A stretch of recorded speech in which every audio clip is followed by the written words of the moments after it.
The following video is not suitable for children 13 or under. So if you are a child 13 or under and you're watching this video and you learn a bad word, then it's your own damn fault. Hey guys, Master Farr here, and I am back with another review. And today, we're taking a look at the Studio Series 86 Megatron, a figure which I have been dying to take a look at.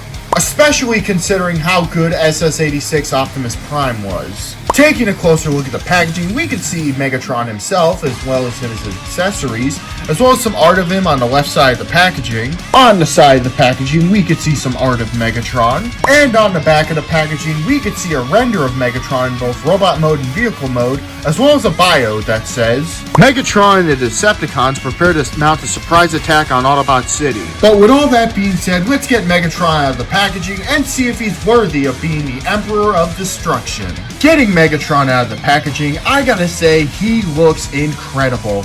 And honestly, I think this might be the best looking Megatron we've gotten in ages. He is based on how he looks in the original G1 cartoon, as popping in a picture of that right here, you can see that it is spot on to how he looked in the original series. Taking a closer look at the painting and sculpting on this figure, I gotta say, it is really nice. It has some nice sculpted details spread throughout the figure, and there is some really good color breakup between the grays, the blacks, and the reds seen throughout the figure. Also, the back of the figure is honestly really clean, which is honestly a surprise because most of the time Megatron figures have a lot of kibble on the back of the figure. The head sculpt on Megatron is honestly perfect, and I think this is the best Megatron head sculpt we've ever gotten, honestly. It just perfectly captures the way the original G1 cartoon Megatron looked. And not only does this figure look incredible, but it also feels incredible too, as the weight for this guy is perfect for a leader class figure. In terms of accessories, Megatron of course comes with his iconic fusion cannon, which is thankfully blast effect compatible. The fusion cannon itself is really nicely sculpted and has pretty good molding on it too, as well as a little red paint on the top of it. If I did have to give one nitpick, I do wish his fusion cannon was a little longer. But thankfully, if you have either the Siege or the Earthrise Megatron, I gotta say, the fusion cannon from those figures works perfectly on this guy. One of his other accessories is himself in gun mode, which is done because they can't do a gun alternate mode anymore. Taking a closer look at the gun itself, I gotta say, I'm a big fan of how it turned out. I'm especially a big fan of the little Decepticon insignia on this side of the gun, as well as the black used for the scope and the silencer too. Also, the gun is blast effect compatible. And his final accessory is a sword, and this is the same sword that Megatron used during his fight against Optimus Prime in the 1986 movie. Taking a closer look at the sword itself, I gotta say, I'm a big fan of how it turned out. I'm especially a big fan of the two shades of purple used throughout, as well as the sculpting on the hilt right here. Also, the sword is Minicon compatible, so hooray for that. The figure's accessories can be stored on the back of the figure too, which is pretty good for weapon storage. Megatron comes with a really good amount of accessories, and they all turned out pretty well.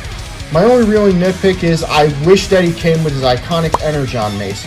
And yeah, I know he didn't use it in the 1986 movie, but even then, Studio Series 86 Optimus Prime did come with his Energon axe, despite not using that in the movie either. Taking a look at Megatron's articulation, his head can rotate 360 degrees, and look up this far, and because of transformation, can look down quite well. His arm can rotate 360 degrees, and there is a butterfly joint. His shoulder can go this far out to the side. There is a bicep swivel right here, and his elbow can go well over 90 degrees. His wrist can rotate 360 degrees, and his front finger can move out this far, and the tip of it can move out a little more, and his other fingers can move out this far, and move out this far. His hip skirts can move out this far, and because of transformation can move back. There is a 360 degree rotation at the waist. His legs can go out this far, can move back this far, can move this far out to the side. There is a thigh rotation right here. His knee goes just about 90 degrees, and there is a standard ankle tilt. Megatron's articulation is really good, and it is possible to get him into some really good poses. Also, the figure is fig stand compatible, which is a nice addition. For the sake of comparison, here he is next to Studio Series 86 Optimus Prime, Kingdom Galvatron, Universe Inferno, Spy Changer Mirage, and my last review, Age of the Prime's Vortex. In robot mode, I gotta say Megatron is really good. But with all that being said, let's get him into vehicle mode. Getting Megatron into vehicle mode, I gotta say he's honestly just kinda rough. From the front of the vehicle mode, he looks okay. As taking a closer look at the paint and sculpting, there is some nice gray throughout, and the Decepticon insignia helps break it up. And the fusion can does a great job integrating into the vehicle mode. But really taking a look at him from the side, yeah, he really starts to fall apart. Especially by the back parts of the vehicle mode. And especially from the back of the vehicle mode where the legs are just hanging out on the back. I do like how the treads look on the bottom of the vehicle though. And they are really nicely sculpted and picked out. This is honestly unfortunate because it is possible to do really good tank modes for Megatron.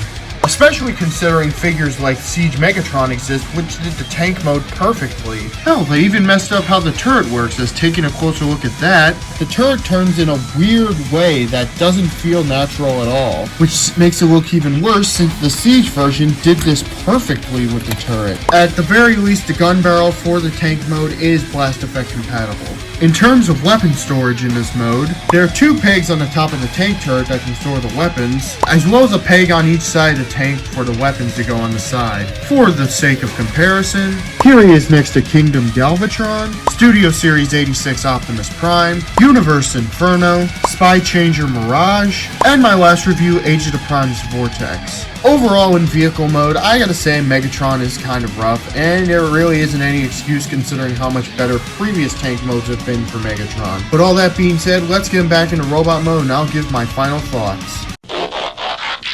Overall, Studio Series 86 Megatron is a great figure and I would highly recommend him.